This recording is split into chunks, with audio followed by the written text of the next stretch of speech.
Good day, investors.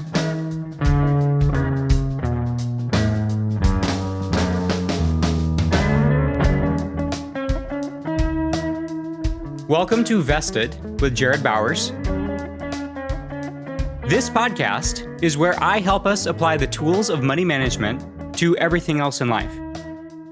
Up to this point, we've covered a lot of the investment topics that lay the foundation of Vested and the overarching philosophy that is everything is investing. I've also, while doing that, been training you in portfolio management. And we've made a lot of progress on that. We have a few more foundational portfolio management concepts to lay out over the coming episodes, but we have covered a lot of ground. We've talked about our investment macros of time, energy, and money, deposits and withdrawals, asset allocation, benchmarking, diversification, risk, asymmetry. If you're new here and those topics sound kind of boring, well, you might be right, but I don't think so. I would encourage you to go back and listen. I'm confident that you'll be pleasantly surprised. I got some listener feedback recently that was along the lines of, it's way more applicable to me than I thought it would be. I thought it was just going to be like money and finance stuff. And it is actually good. This person said that last part like it was a complete surprise. Hey, better than the other way around. Expecting it to be good, but it isn't. So yes, we have been learning portfolio management while mostly applying those concepts to life. That's the point. We've also had a number of fun side tangents along the way. Poor versus wealthy mindset, how to achieve financial security, putting in the reps, and of course, the waste of the wealthy. If there was any controversy generated from that episode, I am blissfully unaware because I'm recording this before it's been released. And if you're wondering what I'm talking about, just go back to episode 21 in this feed. I bet you'll like it. I'd like you to consider this. Where does the idea of balance show up in life?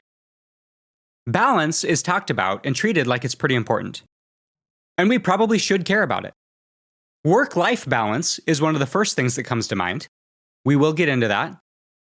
The balance sheet, that's a common one, maybe even an important one, if we knew what it was and even cared. Us finance nerds care a lot about the balance sheet, something that me and my accounting friends can agree on.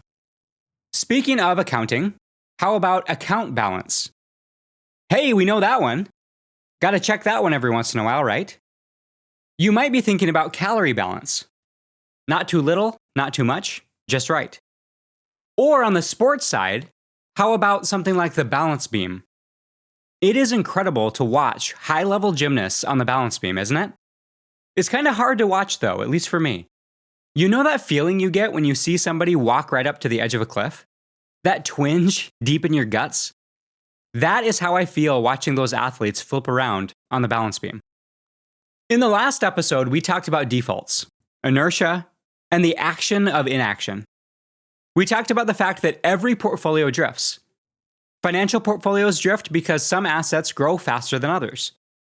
Life portfolios drift because some habits, commitments, relationships, interests, responsibilities grow larger while others shrink. Today, we are talking about what to do when you identify the drift. Which brings us to our topic for today. Rebalancing. What do I mean by rebalancing? As simply as I can state it, rebalancing is redirecting existing resources. They were somewhere before, and we want them to be somewhere else going forward. If I were to expand on the definition and add intention to it, it would be that rebalancing is redirecting existing resources in order to more effectively achieve our intended outcomes. I think that's a goal that we can get behind. And there's a piece of that I'd like to call out. Existing resources, not new resources. Resources that have already been invested somewhere. Time that has already been allocated and is now requiring continued investment. Energy that has been and is being directed somewhere. Money that is already out the door and now represents value somewhere. A balance has been established. Attention that is already pointed somewhere and is being held. Now, the more astute listeners among us are going to be asking, wait a second, Isn't this just asset allocation? A concept that we talked about back in episode 8? Yeah. Very good work on identifying that. And nice job on remembering the episode number. I'm impressed. You're right. Rebalancing is definitely an asset allocation exercise and concept, but it is looking at it and applying it from a different angle. Definitely related to asset allocation, but rebalancing is a practice all its own. Rebalancing assumes that there is already a portfolio. There are already balances. There are already commitments. There are already things that have grown, shrunk, compounded, or have been depleted. And in this episode, we are going to be tackling rebalancing from a few different angles. When we talked about asset allocation before, we were primarily talking about it from the standpoint of where you direct your resources, your energy, your time, and your money. And it can look and sound and feel a bit like a one-time exercise. Set your allocation, invest your resources following that plan, and you're done. But things don't stay static. Life happens. Life doesn't just happen. We make investments, and those around us make investments, on purpose or otherwise, that result in things changing. That was a lot of the inertia and defaults discussion we had in the last episode. And we've talked about this in a couple different angles in the past.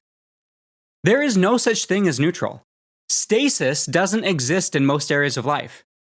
Anything that looks like stasis is just very small progress and regress back and forth. And as a result of this investing, returns happen, both positive and negative. And not only do our resources, our investment macros of time, energy, and money, have their own unique properties, the things that we invest them into have their own properties and quirks and characteristics as well.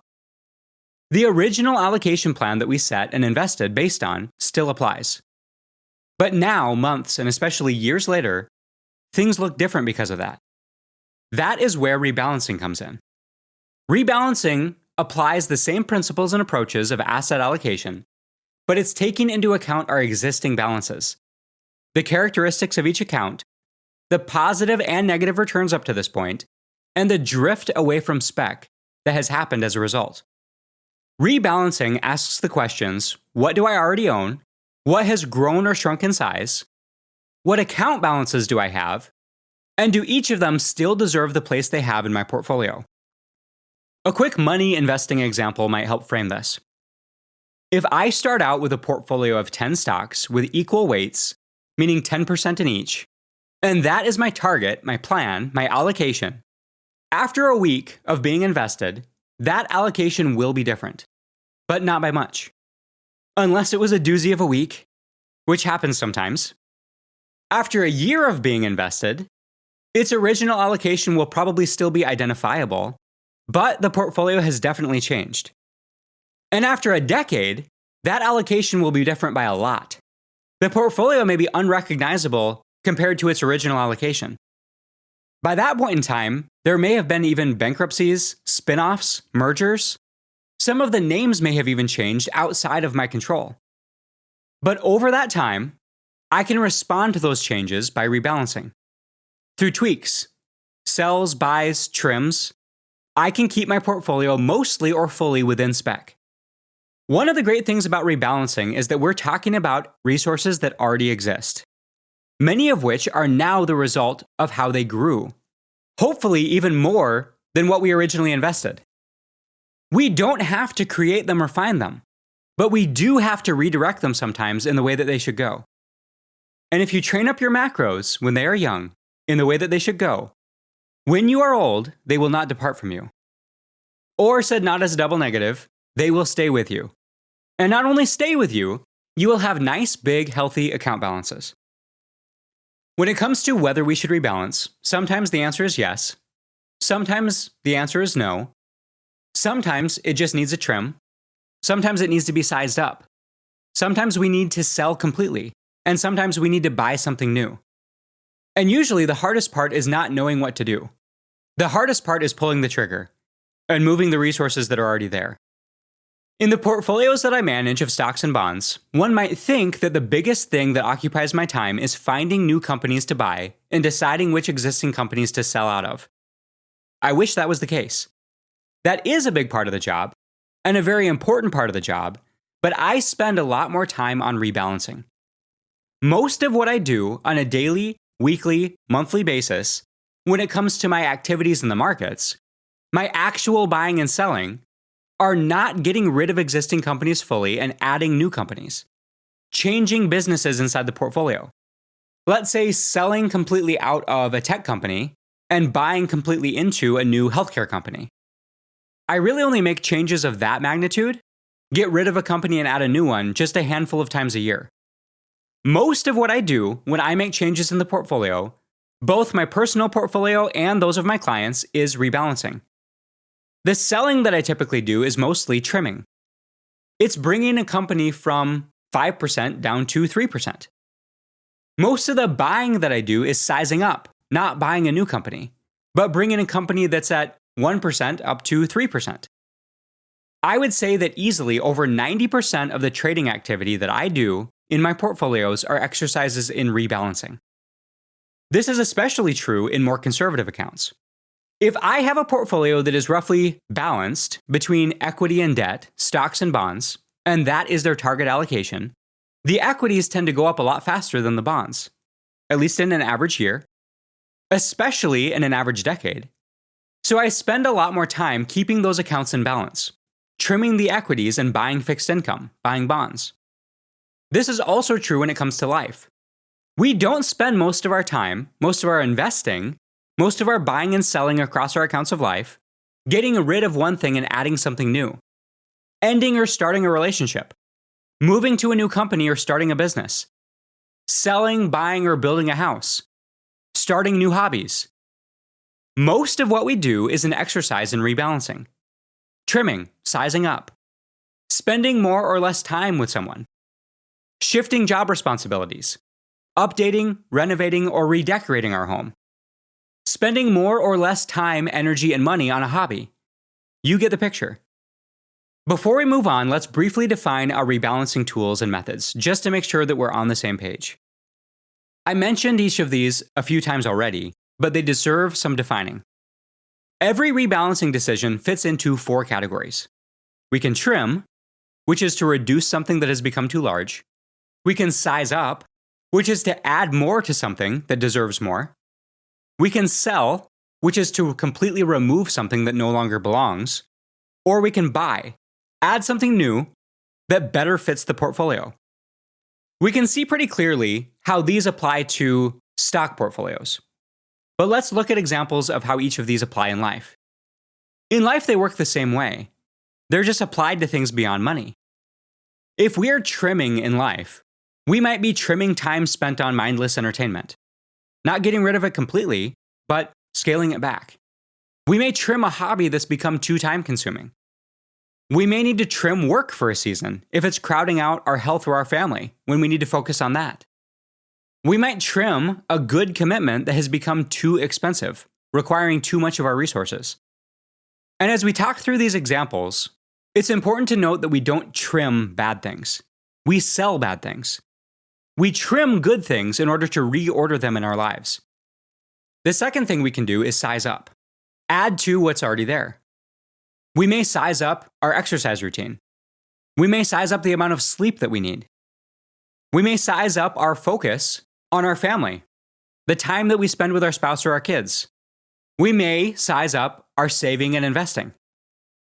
The other two, buy or sell, should also be pretty self-explanatory. We sell things that don't belong.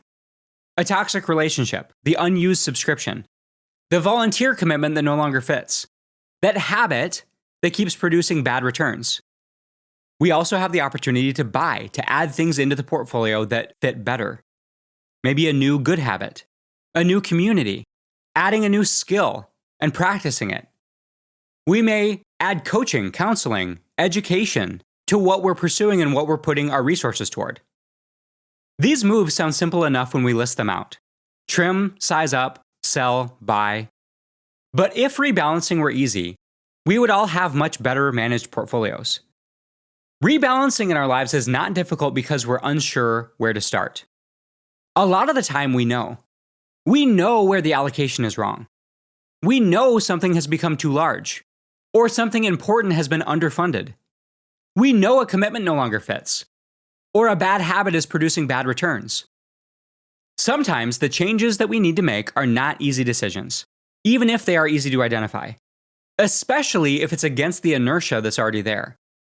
Calling back to one of the big topics from our last episode, when we follow the default path, when we are swept forward in the inertia that's already there when we are investing our resources, we may be paying too high a cost, or we may be leaving returns on the table. Rebalancing is difficult because it has costs. Let's talk about some of these costs and what is often standing in the way of rebalancing. What does a difficult decision look like when it comes to rebalancing? Well, sometimes you're giving up something that you want or something that you need. That is the price, the upfront cost. And we all have to deal with the trade-off and opportunity cost of that. Sometimes you're giving up something that is fun today for something that will be even better in the future, which is often the case with good investment allocations. Most times, when you're faced with two decisions, usually the better one is harder in the short term, but it's going to result in easier in the long term. But those are hard decisions to make because we make them right now, where the cost right now is giving something up. Another cost of rebalancing is the transaction cost, the effort or time or money that it takes to implement the change, distinct from the actual price. On the side of money investing, taxes come into play quite often when it comes to costs. Selling something that's gone up a lot in value that may be overpriced, when I go to sell that in a taxable account, it triggers a gain for myself or my client. That is a cost of rebalancing. Another rebalancing cost in life can be relational costs, which can more accurately be described as potentially disappointing or offending people. And we all run into this from time to time. If you take resources that were in one direction, intentionally reallocate them somewhere else, if it involves other people, you might disappoint someone. You probably will. If you need to reallocate your time and energy, or you need to reallocate your finances, no longer be a customer in one direction, if you're charitable, and I hope you are, you may need to reallocate your financial giving, or your giving of time. That is going to be disappointing to the organization that you are reallocating from. Another cost to talk about is the emotional cost. The guilt, the fear, the discomfort, the uncertainty that comes with changing an allocation. It's the guilt of stepping away from something good to pursue something better. Ties into the fear of disappointing people. The discomfort of admitting that what used to work before doesn't work anymore. The uncertainty of moving resources away from something familiar towards something better but less proven, unfamiliar. And then there is identity cost, the last cost I'd like to talk about. This is when you are admitting that something no longer fits who you were or who you are becoming. This is a big one. Rebalancing often requires identity change. Sometimes the hardest thing to sell is not the thing itself. It is the version of yourself that owned it. It is the version of yourself that used to invest that way. The example that comes to mind here is when someone retires. I'm in a position pretty often of helping someone transition from working for a paycheck to living on the portfolio that they've built. But it isn't just the money part that can be challenging. It's the identity. A professional who's retiring is selling that identity in a way. They're no longer the person that they've been for decades. That person is now who they used to be. And that is a difficult transition to make for many people. Rebalancing can also be hard because it forces you to admit that a previous allocation may have been right for a season, but it is wrong for the next one. That doesn't mean that past you was stupid. That previous allocation may have been appropriate then, but we all change over time. These are the costs that are standing in the way of making rebalancing decisions.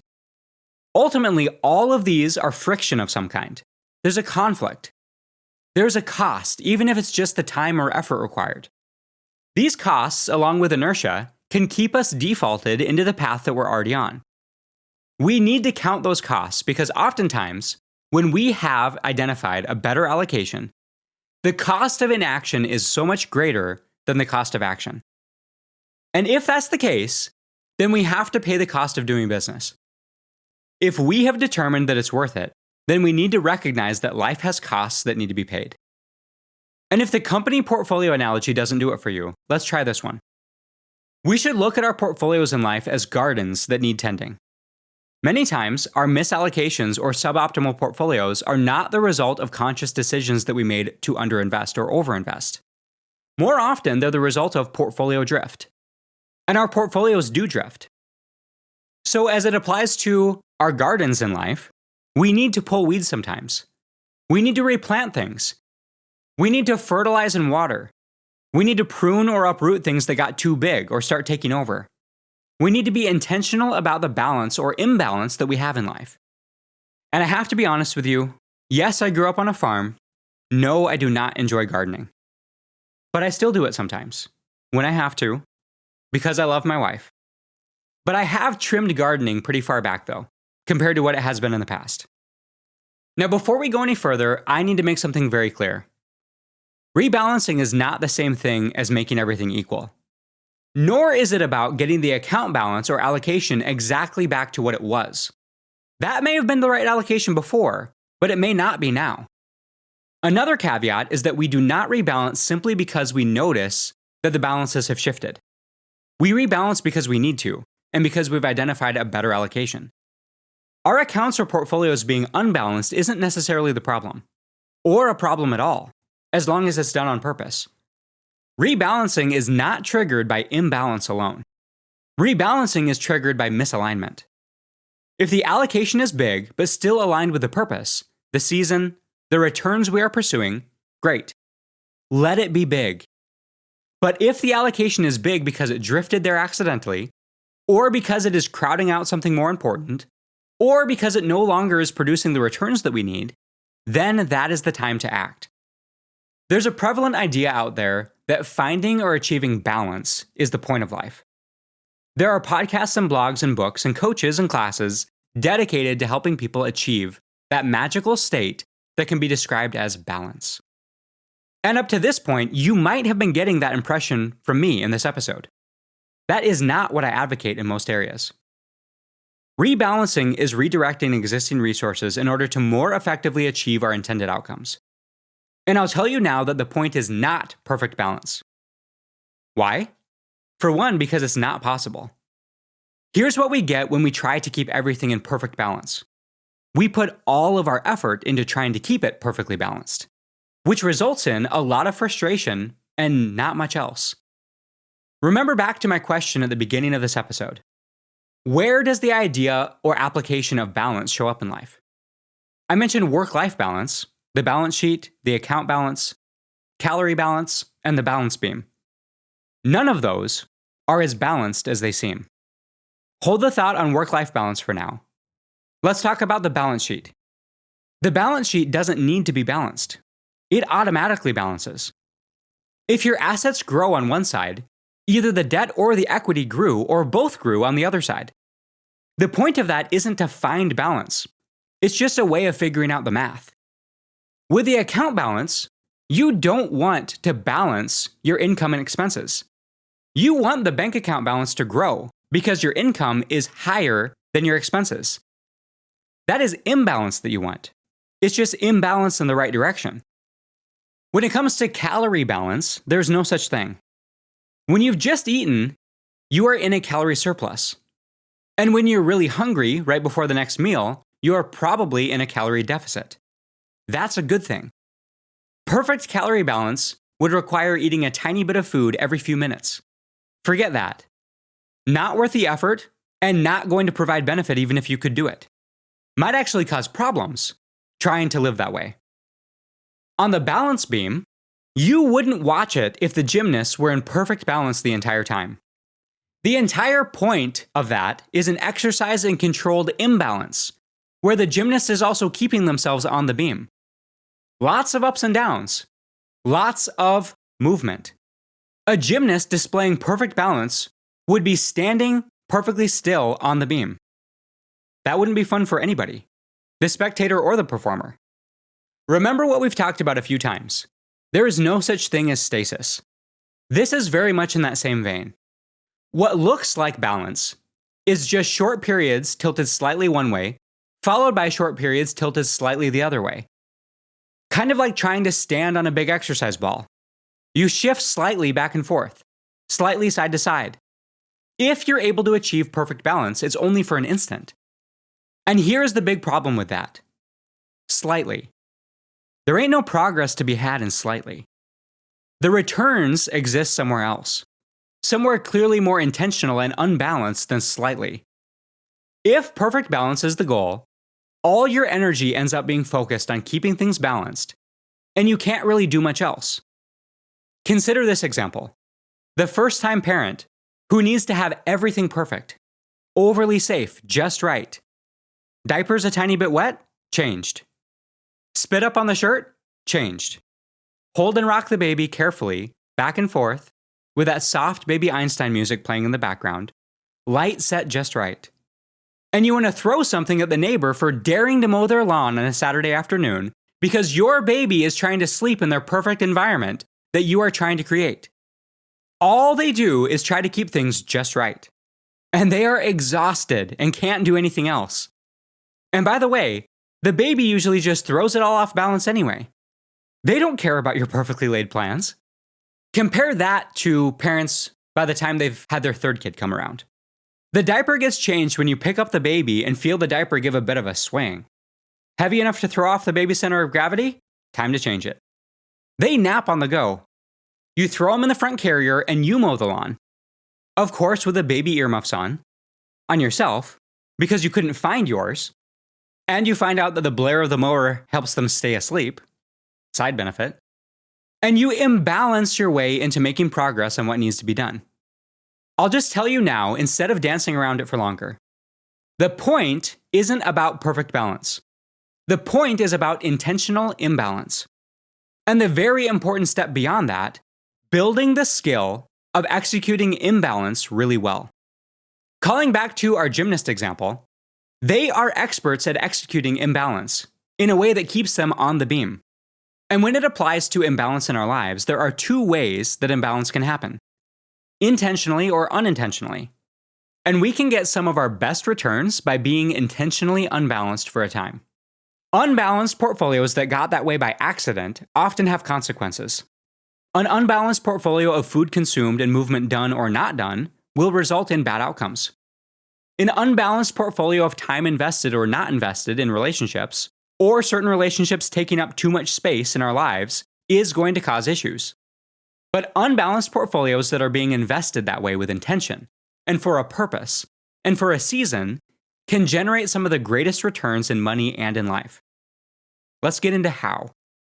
And just as a quick sidebar, I said a bit ago to set aside, for later, the topic of work-life balance. Well, now is later. It would take too long to fully unpack my views on this, but at a high level, I do not agree with the pervasive focus on work-life balance. I think that sets us up for failure and disappointment. First, it approaches life with a scarcity mindset. More work equals less life. More life equals less work. That's the equation that is established with that framing. Second, it also frames work as something you need to make sure that you don't have too much of. As if too much of it is going to ruin or taint the life side. Third, it sets up a conflict between work and life that does not need to be there. As though work is not part of life or is not a meaningful thing in life. For many people, I'm sure that is the case, and that's unfortunate. There's a lot to unpack there. I'm happy to do that in the future.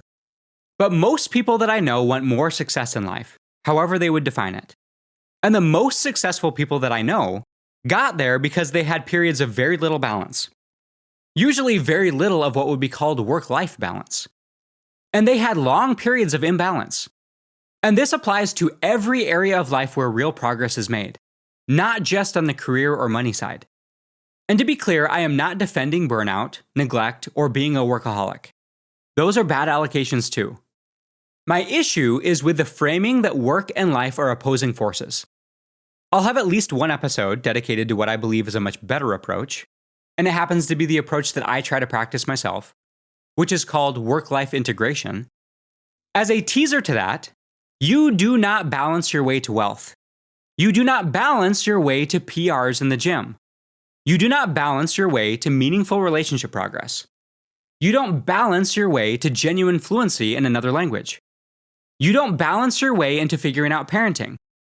In all of those areas, progress comes through immersion, imbalance. And that is the point. We need to be unbalanced for periods of time in our areas of focus.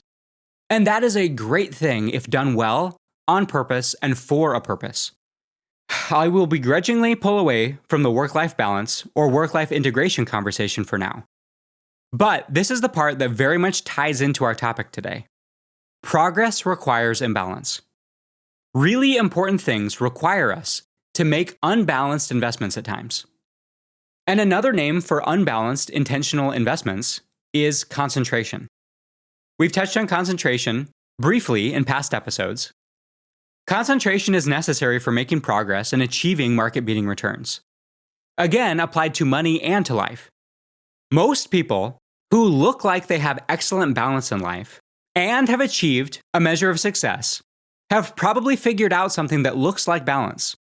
But most of the time, it just looks like balance from the outside because you're not seeing the massive amount of work they're putting in from many different directions. They're just so adept at doing it. They don't look like they have their hair on fire all the time. We need to challenge and push against the idea that imbalance is inherently a bad thing. That's just not the case, if it is for a purpose and for a season. Imbalance can be bad, but in the vein of what we were just talking about, when we identify an area of concentration, that does not automatically mean that we should rebalance away from it. When we identify an area of opportunity, we should consider if we should be unbalanced in that direction. Sometimes concentration serves a very important and useful purpose. To talk through a money investing example again, my financial portfolios for my clients range between 30 and 40 companies. There are companies that are quite large as a percentage of the portfolio at times. When I add a new company, it will usually be only in the 2 to 4% range. But I have companies that are at times 7, 8, 9% of the portfolio. And in every case where they are that large, they grew to that size based on the value of it going up. And that is a very good thing, as you can see. I can be pretty quick to get those percentages back into balance, but not always. Sometimes when the price goes up, it's because of hype or speculation outside of fundamental drivers, which usually means that the price was pushed into the overvalued territory. That represents a great time to rebalance, to trim, even if it is still a great company. Not because I don't like it, but because proper portfolio discipline dictates that resources should be allocated more appropriately. Even a good company can be overpriced. And an overpriced company, once identified, is a great opportunity for rebalancing. So I'm pretty quick to reallocate those. But sometimes the price goes up for a great reason. Not hype or speculation, but because they are performing really well from a fundamental standpoint. More revenue, higher margins, more earnings. In those cases, a company can still be cheap based on the real fundamental measures of value, even if its price is much higher. And in those cases, I am not in a hurry to rebalance or to trim. I'm going to let that great company that is still underpriced be a great big allocation in the portfolio. There are limits that I follow. If my original allocation to a company was 2% and now it's 9 or 10%, I may need to rebalance just to keep things in check. But it's still going to be a bigger portion of the portfolio than it was before. I'm not going to cut it all the way back to 2% in those cases.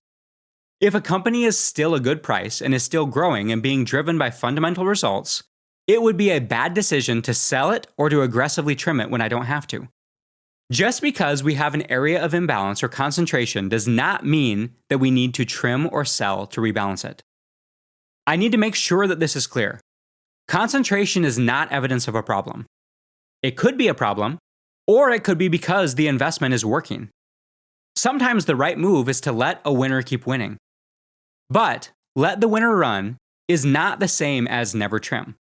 A great investment can still become too large, too expensive, or too risky relative to the total portfolio. There are times in our lives where we should be unbalanced, and that can be a great thing. If you are aggressively saving for a down payment to become a homeowner, you need to pull that lever hard enough for long enough to get the result that you're looking for. Your budget will be unbalanced for a while, and that's great. If you're starting a new job or launching a new project, you are going to be over-allocated with your time and effort, and you should be. if it is something that you believe in and you believe is going to have a positive return. As a parent, you are absolutely going to be unbalanced at times, depending on what parenting requires. We all have important crunch times that require an unbalanced allocation of our resources. The trigger for rebalancing or trimming or selling in one area and reallocating it to another through buying or sizing up should not be based simply on the size of the position. It needs to be for a reason and for a purpose. One of the most impactful things that we can do to have a life that generates the returns that we're looking for is to be intentional with our areas of imbalance. Periods of intentional concentration, areas where we have a significant allocation of resources. Those likely will be the most impactful areas in our lives, the drivers of our returns, the places and the times where we will make the most progress and see the most growth. Are athletes well balanced near the end of their season, heading into the playoffs? Absolutely not. They are tired. They are sore. They are pushing unsustainably. They likely cannot keep that pace up forever, which is a clear sign of imbalance, right? Over allocation. And yet they are fired up to keep pushing in that direction. And they should be for that time. But it is for a season and it is for a purpose. Not all the companies in my portfolios are equally weighted. They're weighted based on my level of conviction, based on the value that I have determined for each of them, and based on the size that they have grown or shrunk to. If I had a perfectly balanced portfolio with the 30-odd companies that I own over the last decade, it would have underperformed, versus allowing certain positions to be concentrated and intentionally allowing or making certain positions less concentrated. I do not spend equal amounts of time with the people in my life. There are times when my family gets more or less of my time. That is one where I can often struggle to find the right imbalance. The point of our portfolios in life is not to have perfect balance. It is to be intentionally unbalanced. The effort that it takes to keep things perfectly balanced is not worth it. And it's impossible. It's like trying to keep the wood floors perfectly clean when you have kids or pets, or both. It's important that we do try to keep them clean, but to keep them clean all the time, you'll spend all your time doing that and not accomplishing anything else. I swear, as soon as I or Alicia or one of the kids finishes cleaning the floor after dinner, not even 5 minutes later, there's stuff there again. There's a difference between periodic rebalancing and obsessive rebalancing. A misallocation in one season may be exactly the right allocation in another. The same concentration that would be irresponsible forever may be exactly right for a season. The question is not, is this balanced? The question is this the right allocation for the outcome that I am pursuing right now? This applies to launching a business, having a newborn, caring for aging parents, training for an event, paying off debt, saving for a house, healing a marriage, finishing a degree, building a skill. All of these require some form of intentional imbalance. You want to know another phrase for intentional imbalance? Meaningful investment. Needle-moving investment. So, I have a question for you. More accurately, a series of questions for you. First, where are you out of balance in life? I'm not asking if you are. I know you are. Somewhere. I have yet to meet someone who is perfectly in balance. Identifying areas of imbalance should be pretty easy. They tend to stand out. Maybe it's your career. Maybe it's in a relationship. Maybe it's with your health, through your fitness or your diet, or both. We tend to be pretty sensitive to imbalance in our lives. And if we aren't sensitive to it, the people around us are sensitive to the imbalance in our lives. So it's usually not very hard to identify. Then my follow-up question is the imbalance on purpose or by accident? Maybe it's because of what the current moment necessitates, requires of you.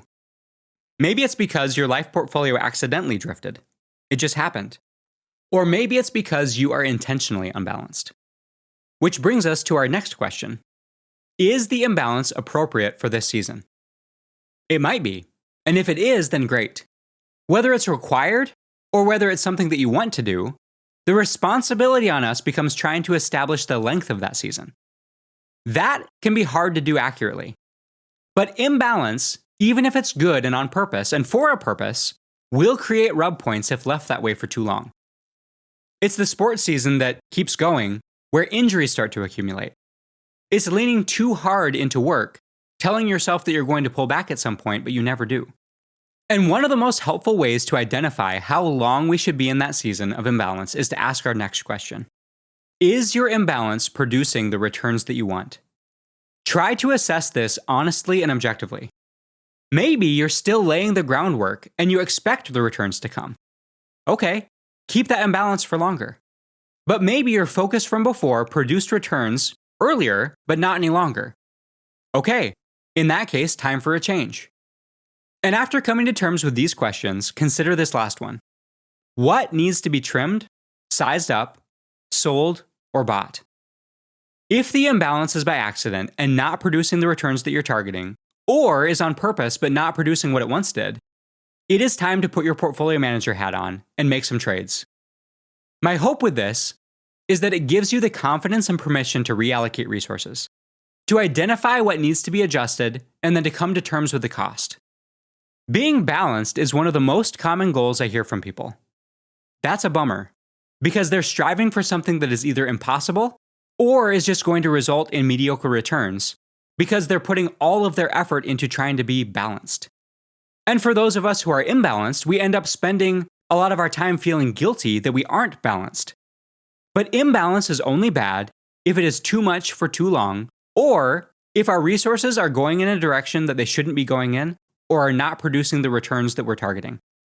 Imbalance is wonderful if it is for a season in order to accomplish a specific purpose. We don't want balanced returns in life. We want unbalanced returns to the upside. Positive asymmetric returns. And to get those, we need to accept the fact that perfect balance isn't possible or desirable. And instead, we need to be intentionally imbalanced in the areas where those returns we are shooting for are at. Okay, thank you for investing in yourself and in those around you. I will talk to you next time.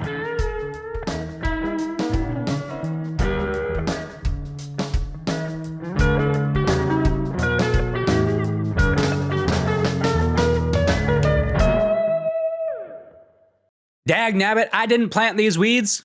Why should I have to pull them?